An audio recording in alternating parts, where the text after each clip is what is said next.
Hey everyone, welcome back. In this tutorial I show you how to create a clean and stylized X-ray shader in Blender using cycles step by step. You can download the 3D model I'm using from the link in the description, so feel free to follow along exactly. Let's jump right in. First, select your object and go to the Modifier tab on the right and search for Solidify. Set the thickness to -0.01 and leave the rest as default. This gives the object actual volume, which is important because volumetric shaders need thickness to work properly. Now let's add a new material. First go to the render settings and change your render engine to cycles. And since there are no lights in the scene, go to world settings and change background color to white for now. In the shader editor, add a new material and delete the created node. Now to start creating our X-ray effect, add a mixed shader with Shift A. Then add the principled BSDF, a transparent BSDF, and the principled volume shader. Connect the principled volume directly into the volume input of the material output. Next, plug the principled BSDF into the top shader of the mixed shader and the transparent BSDF into the bottom shader. This allows us to blend between visible surfaces and transparency. To control that blend, add the Fresnel node.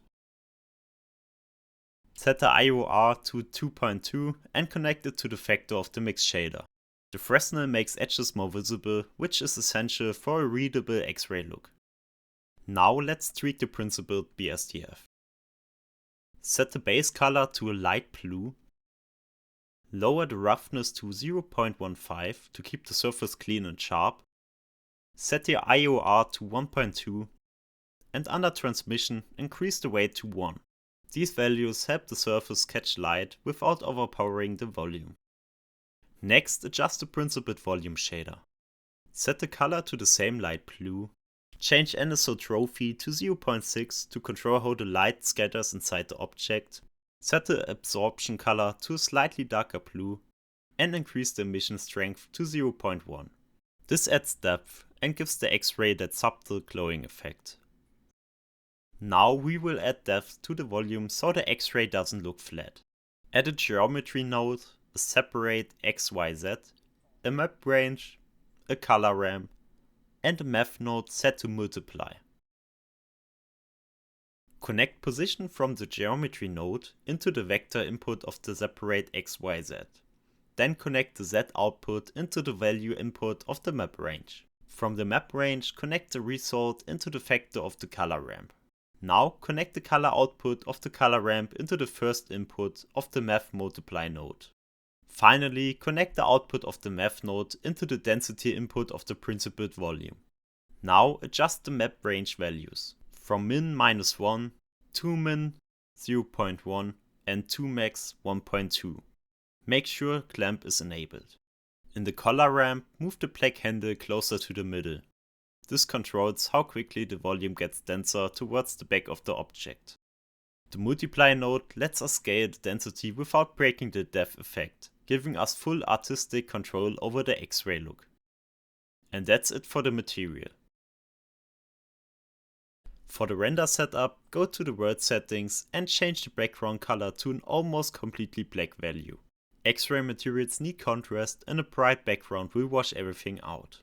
Now go to the render settings, under light paths, set total bounces to 8, volume bounces to 6, and under clamping, set the indirect lights to 8. This helps reduce noise while keeping the volume readable. Next, add a camera and frame your shot however you like. For lighting, we'll keep it simple. Add an area light as your key light, set the size to around 10, strength to 1000, and give it a light blue color. Then add the rim light behind the object. Set its power to 2200, size to 8, and slightly rotate it until the edges of the objects are clearly visible. The rim light is especially important for defining the silhouette in an X-ray render. For the final touches, you can add another object, apply the same material, and slightly tweak the colors and values of the Fresnel and anisotropy of the principled volume to make it stand out. Once you're happy with the result, press F12 and render your X-ray image. And that's it! You've created a clean X-ray shader in Blender using scikits. I hope you enjoyed this tutorial. If you have any questions or ideas for future videos, let me know in the comments. And don't forget to subscribe for more Blender tutorials. Thank you for watching, and I'll see you in the next one.